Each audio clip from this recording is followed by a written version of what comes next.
Welcome back to Touring the AFC South. I am your host, Mike Patton. We have talked about the Houston Texans. We have talked about the Tennessee Titans, but there are two other teams in the division that we definitely have to talk about. We're going to start up next with the Jacksonville Jaguars. Of course, they finished didn't finish as well as they would like to have finished, of course, but there is some optimism. There is some new pieces. There is a lot of energy and juice around the Jacksonville Jaguars. Duval, stand up. They in the There you house go. tonight. And I've got from Locked On Jags, Mr. Tony Wiggins. Yes, Can sir. can you tell everybody how long you have been talking Jaguars football? Officially, professionally, 13 years. I did noon radio on the flagship station of the Jags here for about 5 years. Prior to that, my first ever show, I did a college football show here. That was back in 2001, and but I've been doing Jags stuff for about 13 years collectively between terrestrial radio as well as doing the podcast here with the Locked On Podcast Network, where I've been here for 4 years now. So. And as an analyst on the local ABC and NBC affiliate here in Jacksonville, which happened to also be a part of the Locked On family. They're owned by the same company. So, yeah, man, doing a little TV, doing radio, and now full-time podcaster, along with still being a barber who I can't retire. I keep trying to retire, Mike, and they won't let me. So I do that too. I take about 10 clients a day still. So busy, man, but I'm good. God is good for work, man. So I ain't gonna never complain. I hear you there. I hear you there. And I definitely see you talking about people with the fades and what's going on with them every now and then. Every now and then on social media. I got to throw it in there. You probably see me arguing a lot on social media too. So I'll tell you what that's all about. People come for me a lot, man. And so some folks like to see me slap box with them for a little while. And a lot of times it's people I know real well. So we're not being serious, but that's the day in the life of a podcaster, and it's a day in the life of somebody who covers the Jaguars, who have not in the past, as you said, they ain't gave us much to be happy about around here. So we're a little honorary bunch. You know what I'm saying? We go at it real hard. We know they say you never get into a ranking or doing a dozens with somebody who grew up ugly because they heard all the jokes. Well, we done heard everything that's possibly could be said about being a bad football team. So we fight real good down here, especially on social media. I hear you there. I hear you there.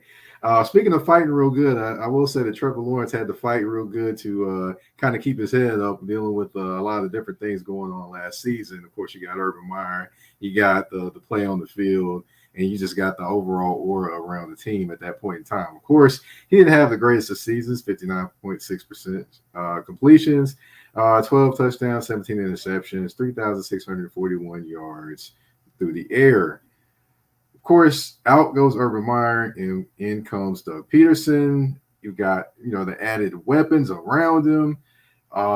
Things are looking a little bit more up going into this season. So, in your perspective, how has he looked so far to you compared to last year?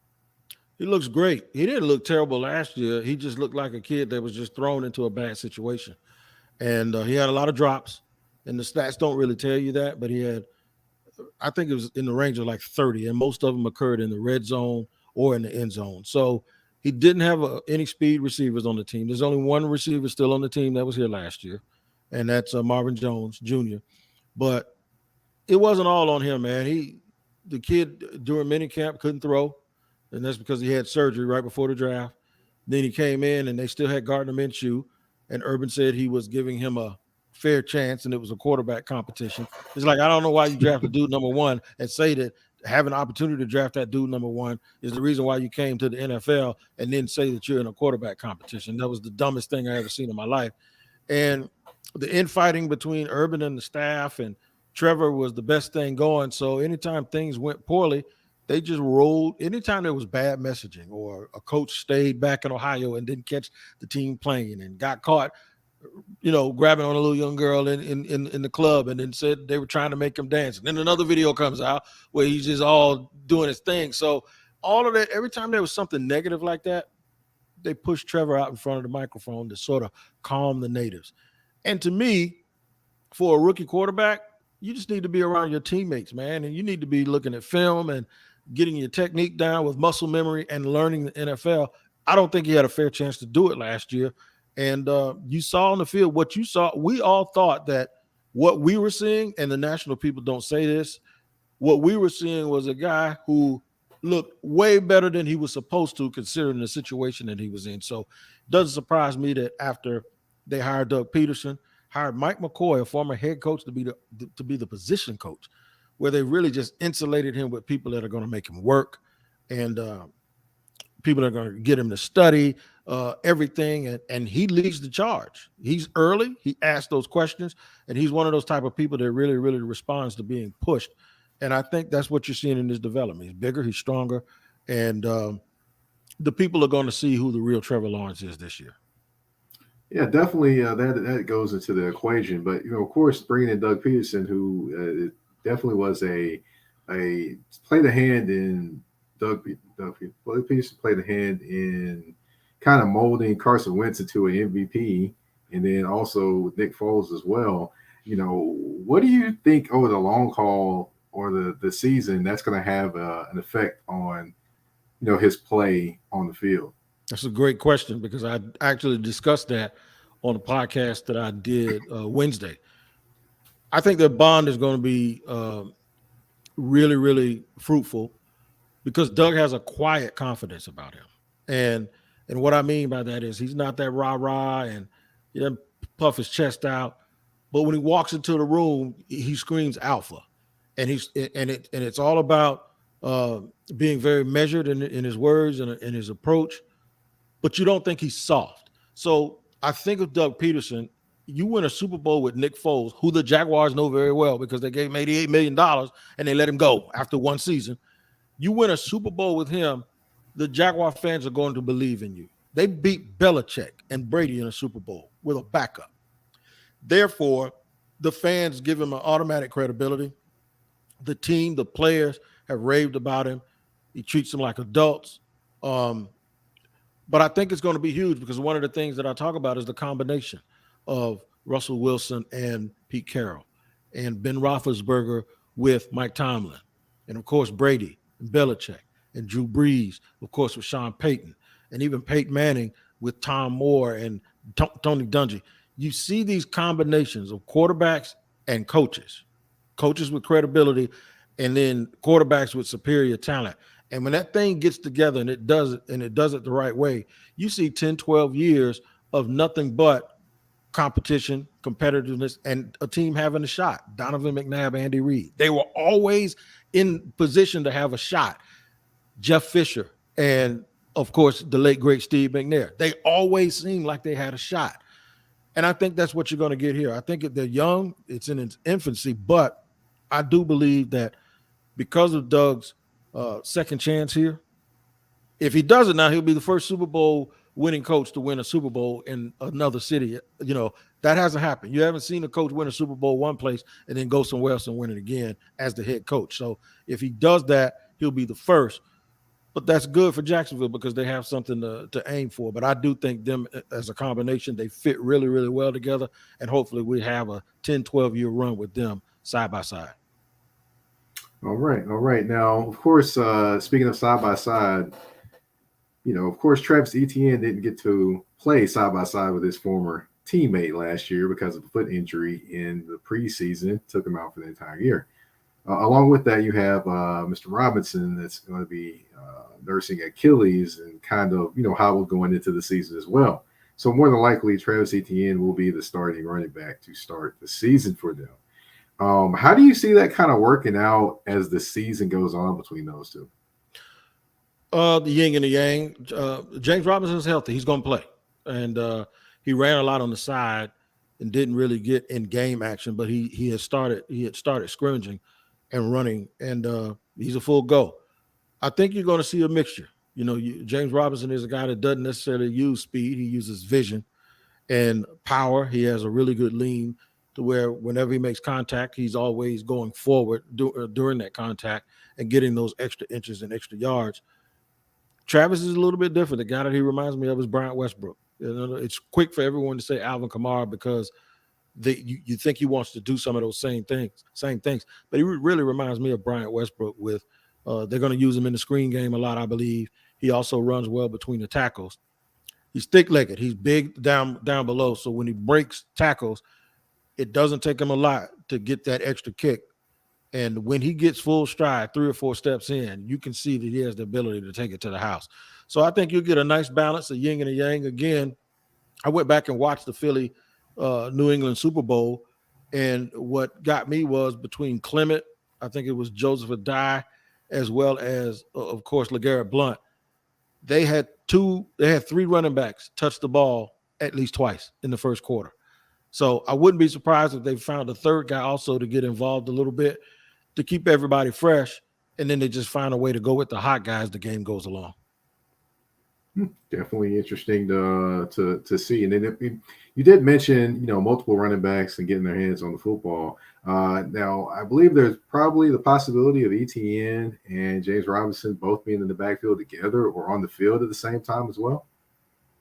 Split. Yeah, you can see them split in certain sets. You can also see Travis Etienne go out and line up in the slot. And they're going to try to get the ball in these guys' hands. And what they have a lot of guys that have the ability to just, once they touch the ball, to make somebody miss. Jamal Agnew, who is primarily their kick and punt returner, they actually play him from scrimmage as well. He's like a Swiss Army knife.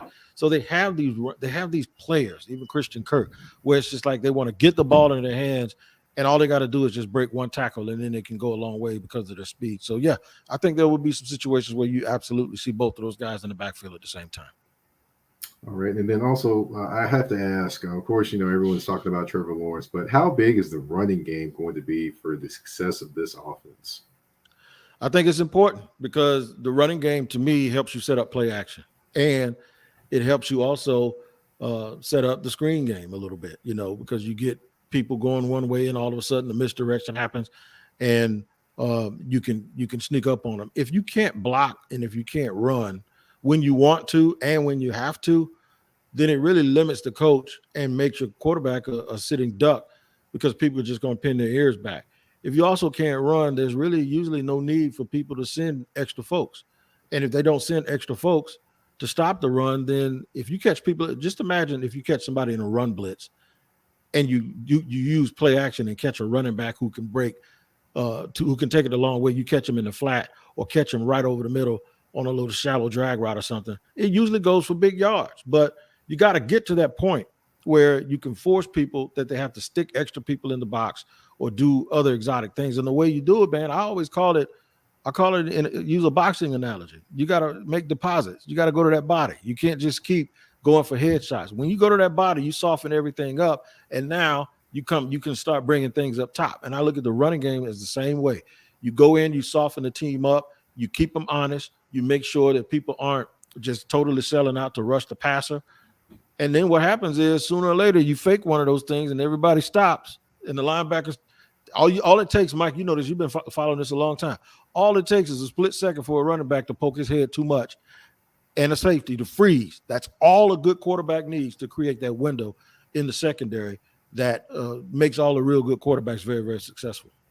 Right. You definitely got to take those body shots, the ones to the liver and the ones to the kidneys, definitely, to kind of pause them and, kind of stunt the defense a little bit. But, you guys also got to make those shots count as well when you do go for the headshots. And, they did add a few weapons with the Christian Kirk, Zay Jones.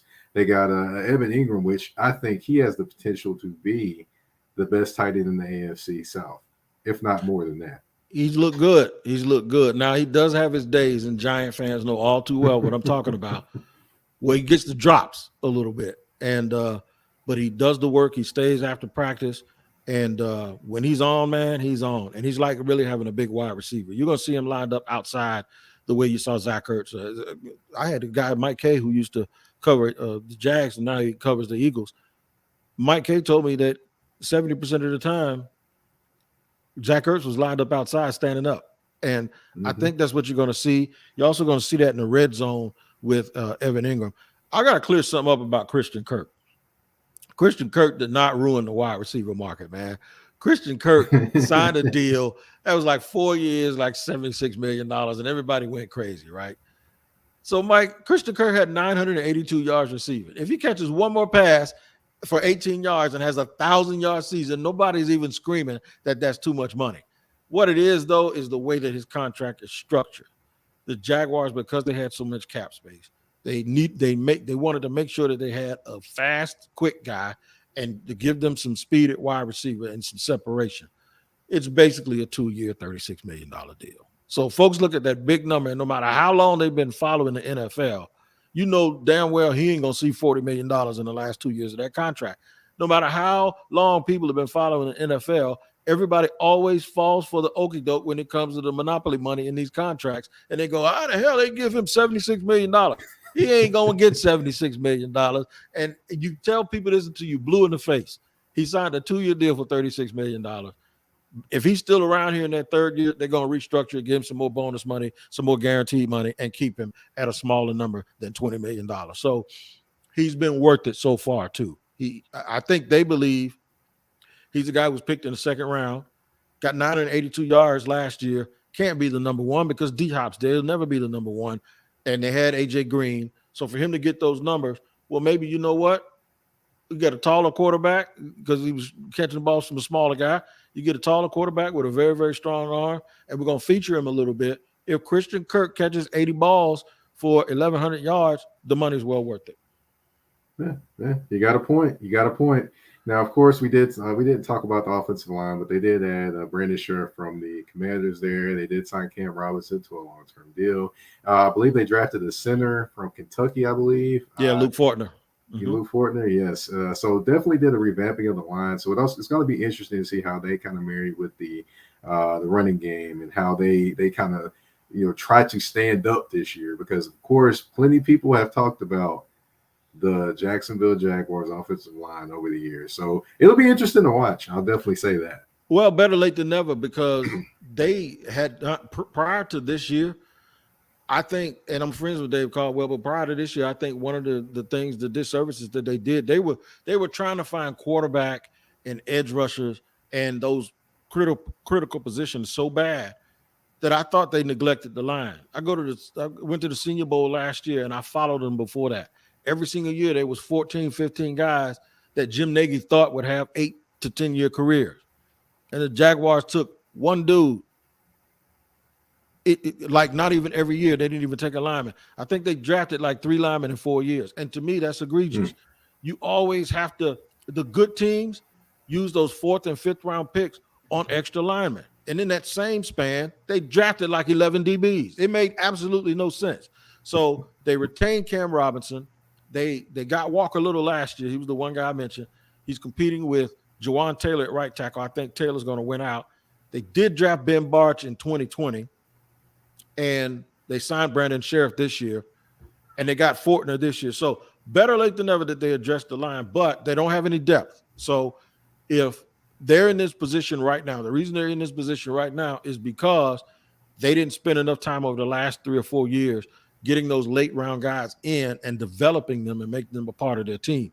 I think you always have to do it. I don't believe you should go every 2 years. You should draft at least 3 linemen, not every year, but over a 2-year period, you should draft at least 3. I don't care if you get them in the 6th round. Put them in your program and develop them. And just see what happens. Big physical guys. There's not that big of a difference between the 1st round tackle and a 6th round tackle. It's not like wide receiver. It's not like quarterback. The difference between those guys isn't as big. That's one of those positions where you can close that gap schematically. You can close that gap by player development. And I think hopefully moving forward, the Jaguars do a better job of that. Yeah, definitely. They may want to pay attention to one of Trent Baalke's former teams, the 49ers. They do that often.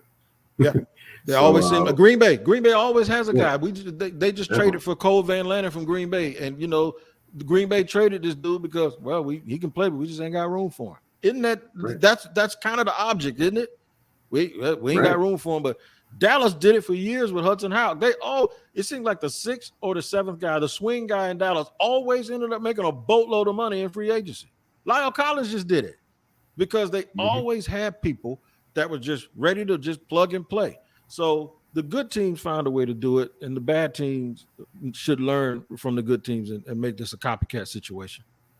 Yeah, they should, but unfortunately, sometimes they don't. Well, one thing the Jaguars did learn about is, that Josh Allen produces in terms of defensive end Josh Allen, not Josh Allen, the quarterback for the Buffalo Bills, but defensive end Josh Allen produces when somebody is opposite him. Now, of course, he had somebody named Ndakwe, who was actually playing for the Colts, that was opposite him his rookie year, and he had 10.5 sacks.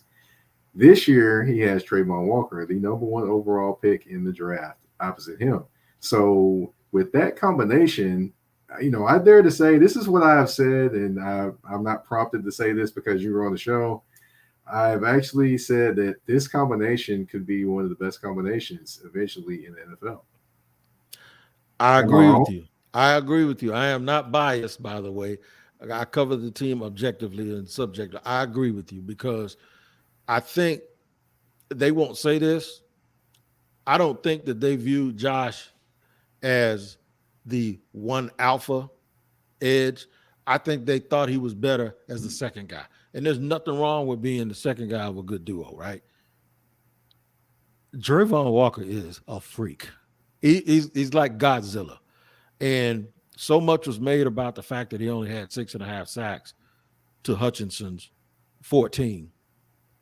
Well, what they weren't telling you is that I got a buddy that trains quarterbacks that talked to two SEC coordinators during the season. And my buddy wanted to talk about Jordan Davis. And both of them basically said the same thing. 44 is the problem. It's like everybody knew it except fans that watch stats. I heard at the combine, they asked Jordan Davis and Kobe Dean who the best player on the defense was. They said Trayvon Walker.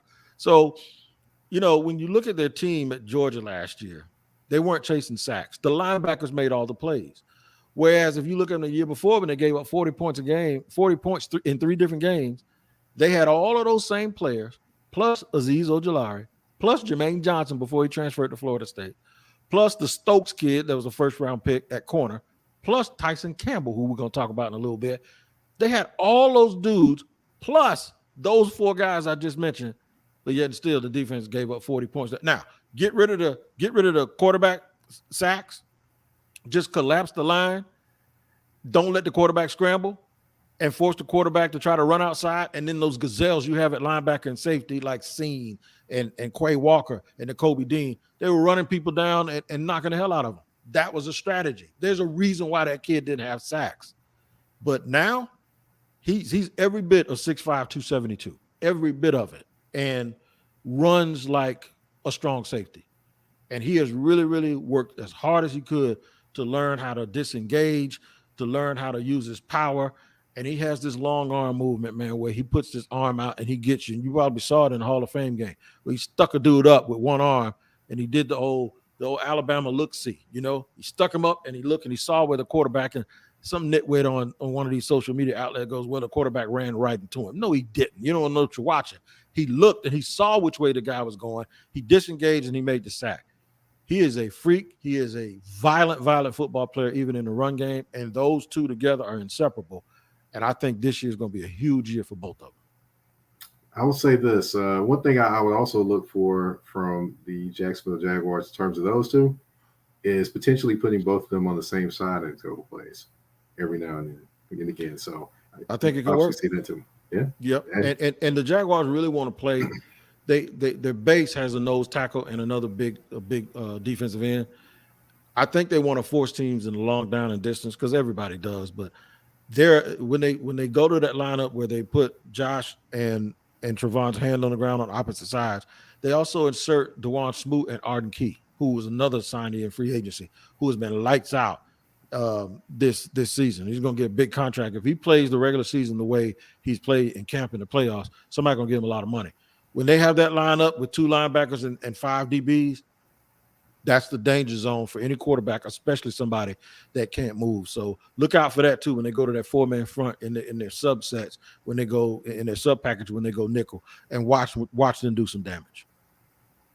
Yes, sir. Yes, sir. Now, of course, we can't just talk about the front, which, of course, I will say this. Hopefully they're better against the run this year. That, the running joke to me was that they were kind of like the donut. They were solid on the outside, but really, really soft or non-existent in the middle. So hopefully they'll be able to stop the run better this year. And of course, the linebackers have something to do with that. You have Olaquan, you brought in from the Falcons, and then you have, of course, Devin Lloyd, you bring in through the draft from Utah. So those two guys are active. They can run, they cover, do those different things. Um, do you think? I mean, Olaquan, do you think he's ready to take on more of a leadership role of that defense? Because it seems like he's kind of going to be that guy in terms of the leadership guy. Yeah, I think he is. He led the league in tackles last year. That doesn't happen by mistake. That means, and Mike Caldwell was the defense coordinator in Tampa. He watched it. He knows what the kid can do, and that was one of their first signings. So by playing in the division, I'm sure that Mike Caldwell was like, "Get me some of that." They're a little bit different from what Caldwell had when he was a linebackers coach in Tampa. I don't know if they're Devin White and Levante David, because Levante David is a Hall of Famer in my opinion, and Devin White is a very good player. But Lloyd missed a lot of training camp because of a hamstring injury, and it was in a real funny spot. He's rehabbed. He came back. He played in the last and the final preseason game against the Falcons, and you wonder how he's going to look. Now in practice, he looked a little sluggish, like he was trying to figure it out. When the lights came on in the game, he was disengaging, knocking blockers back, finding the running back, really filling in and triggering the way you think he should, and you see why he was a first-round pick. I think him and Oluokun together, once they get on the same page and get the chemistry down, will be an upgrade. And I can tell you right now, the linebackers last year were the reason why they struggled in the run. It wasn't the defensive tackles. It was the linebackers. The linebackers, Miles Jack loved him to death. Miles Jack shouldn't be nobody's middle linebacker. He needs to be a weak side linebacker. And, I think the upgraded linebacker, and they also drafted Chad Muma. So in the third round, I do believe that this is going to be at some point a strength of this team. And I think their versatility and their athleticism will hold them over until they get the chemistry part together. Gotcha. Now, of course, I have kind of a little bit of a differing opinion. I think the cornerbacks are the strength of this defense in terms of, an unsung part that nobody talks about. You have Griffin back there. You have Tyson Campbell. You got Williams you brought in from the Rams. Of course, at safety, you do have Cisco. Hopefully he gets his run this year as opposed to what happened last year. But that's another story for another day. But I definitely think this defense in terms of the secondary is more equipped to kind of deal with, the passing offenses and things like that that they're going to face as the year goes on. Of course, they are facing off against the AFC West this year. So that'll be definitely interesting times indeed. So, as far as Tyson Campbell, the growth from this year to last year, are you kind of seeing that growth a little bit more out of him going into this season? Absolutely. His leadership, he's quiet. He leads by example, but he's lengthy. He's almost 6'2". He has good size on him. He's over 200 pounds. Reminds you a lot of Marlon Humphrey. And I've heard that, from a lot of people that says that he's very similar to Marlon Humphrey. The one thing I will tell you is where he seemed to struggle at Georgia and he seemed to struggle here early was when the ball's in the air is finding the ball and taking advantage of those situations. Like you almost saw him looking around like he was looking for a shooting star or something. And then he'd be right on his man and his man would find a way to come down with the ball. He got better at that at the end of the year, and he's been better so far in training camp and even in the preseason. So they're willing tacklers. They won't get bullied by bigger receivers. Shaquille Griffin, there's a room full of people that love him and a room full of people that aren't so keen on him. They think he gets beat deep a little bit and he recovers. But he's another guy who's hanging around the 6'1", maybe 190-pound area, and he's feisty. He's feisty and a very good interview if you ever get a chance to interview him. He's a funny guy. Darius Williams isn't big, but Darius Williams is a homegrown kid who's from Jacksonville who won a Super Bowl, and he got a lot of attention because no one really wanted to throw at Jalen Ramsey very much, so they threw at him, and he held his own. And he's like a really good athlete. He's the dude that's probably 5'9", 5'10", that you always chose when you went to the playground, whether you're playing kickball, whether you're playing baseball. I don't care. He was probably the dude, we grew up in the hood. It was always the dude in the hood that knew how to flip real well. You know what I'm saying? Just could do like 10. That's him. He is athletic. He's feisty. He probably can dunk a basketball knowing him. And he's just that guy that size doesn't define him. So I think I agree with you that it's a very good part. of the football team, and I think it's going to work well with the guys up front because the pass rush and the secondary, they go hand in hand anyway. If one of them's bad, the other one's going to look terrible, you know? That's true. You are absolutely correct. Now, of course, going to the tour in the AFC South inbox, of course, Kyle Nash jumped on and said, spot on, Tony. Trevor did great despite that quagmire. Yep. Of course, we got Lizzie Ruiz stopping through, showing love. Thank you. Thank you. And we've got Jensen Harris stopping through and saying Trevor Lawrence will have a huge year. So we'll definitely see. We're going to talk about that actually right now. We got our game coming up. I got 5 questions for you. Gotcha. Got 2 answers. You got to give me your choice. Trevor Lawrence, 25 touchdown passes. Are you over or under on that one? Over. Okay. All right. Yeah, definitely got more weapons this year, more veteran and seasoned weapons. I didn't talk about Bruce Leroy. Oh, I'm sorry, Zay Jones. I didn't talk about Zay Jones, but Zay Jones is definitely another weapon, man. I'm trying to figure out who did the who hooked him up when he came in, and why Vanity lookalike wasn't there. I know it, man. It was wild because when he got here, everybody kept at me like, "Man, will you go cut his hair?" And I'm like, "Nah, he had the little Ike Turner mushroom working." So I said, "No, man, I don't want no parts of that." But he's had probably the best training camp of any of the wide receivers, and they've all been pretty good. He has been a pleasant surprise, and that was a signing I wasn't too sure about. I was like, 4 years, $30 million for Zay Jones, but he's 6'2". He high points the ball. There are times in practice that he looked like the best player. He had probably as good a training camp as any wide receiver I've seen around here in a long time. So very, very, very impressed. He does this thing, I call it the smooth criminal. I don't know if you saw it, where he gets up off the ground. He uses his core. He doesn't. It looks like something out of a movie, man. It almost looks like somebody pulling him up and he's a statue. And he told me, he said he could show me how to do it. He said he can show me how he does it. And then I asked him, could he teach me? And he said, can you learn? I think what he was asking is, can you lose 50 pounds first? Because it ain't going to work the way your body's set up. So, he's been a pleasant surprise. All right. Travis Etienne, they're definitely looking for surprises and great things out of him. 1,000 combined yards for him this year. Over. Yeah, I definitely can see that one being over. I definitely probably undersold it. Probably should have said about 1,200. But if you said 1,200, I probably would have under for 1,200 because I see 700 and 400 between running and passing. Got you. Okay. Josh Allen, over or under 11 sacks this season? I'm going to give him under. I'm going to say it's about 9.5 or 10. Okay. I actually got him, I think, about 12.5 this year, potentially. So yeah, I said 9.5 or 10. Okay. Got you. Tyson Campbell. He's not necessarily the greatest with ball skills that you did mention. Would you see him more with 10 pass breakups or 4 interceptions? I see him more with 10 pass breakups. The interceptions, I haven't seen it yet. Even though he's gotten better, I do think he's a guy that's going to be breaking up a lot of balls, though. Got you. All right. And, of course, we have to go all the way back to the Jaguars offensive line. Sacks given up. Over or under 30? I'm going to say under. And the reason why is it's not because I think they're great, but I do think Trevor Lawrence knows how to get rid of the ball. And Trevor Lawrence also has some wheels. He can run.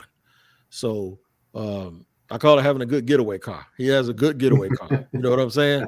So yes, I do believe that they'll be under that amount. And also, this is a very rhythmic, get the ball out of your hand quick offense. And I think it'll be under that. By the way, back to your Josh Allen question. I think Travon Walker is going to have over 12 sacks. Okay. All right. So if I think that I couldn't give them both over 12 because then they might set a record when you're talking like this. But I will say Travon Walker has over 12 sacks and wins Rookie of the Year. And Josh Allen plays very well and maybe gets 9.5 or 10.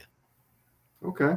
I kind of had it flipped, but hey, either which way, they still would be making noise in the NFL. Yes, sir. All right, that ends the game portion of the show. Of course, that is the end of the episode. I want to thank you for coming on, Mr. Tony Wiggins. And if you would, tell everyone what is going on with you, what all you have going on, if the barbershop's open on Monday or not, whatever you want to tell everybody. Hey, man, the floor is yours, man. It's all about the Jaguars. It's all about the Locked On Podcast Network. So you can catch me at Locked On Jaguars. Wherever you get your podcast, we're free on all platforms. We love to say that it's your team every day. And we thank folks for making us their first listen. I'm also on the Locked On NFL, which is a national show, every Wednesday with my partner, James Rapine. So make sure you like, subscribe, go to the YouTube page, and you can follow me right there at Shop Talking Wig on Twitter. Mike, I appreciate you, man. I'm glad we did this because you're one of the cats that I follow a lot. I see you going around and at all, the journalism events, and you working real hard, man. And I look up to that, and I love that work ethic. And I'm glad you finally had me on the show, man, because I was getting jealous of all those other people you keep having on here. Well, I thank you for accepting the invite and dropping knowledge on all my listeners, and I'm very sure that we will be happy you back again. Absolutely, no doubt. All you gotta do is call me. You call me, and we're gonna set it up, and it's a done deal, family. Yes, sir. Yes, sir. And I want to thank everyone for tuning in to Touring the AFC South with your host, Mike Patton. We're out.